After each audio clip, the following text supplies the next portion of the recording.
straight out to Jim Spellman standing by at baby Lisa's home.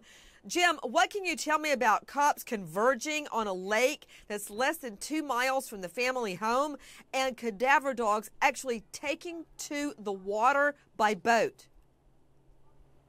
That's right. There were about 30 investigators out there this afternoon, Nancy. One of these dogs, Lacey, went into the boat. This is a dog that's been trained to detect human remains, and they say that Lacey can even smell this if the body was inside the lake. She didn't hit any positive hits from that lake, though, today. They were out there for about 2 or 3 hours today, Nancy. Jim Spellman, so much more has happened today in the last 24 hours, a lot of developments. I understand Mommy and Daddy announced they're opening up their home to the press in order to answer questions, for questions to be put to rest. But then, just before the press, the media is supposed to go into the home and maybe hear from the mommy and daddy. They cancel the whole thing. Mommy says she's exhausted and, quote, grieving.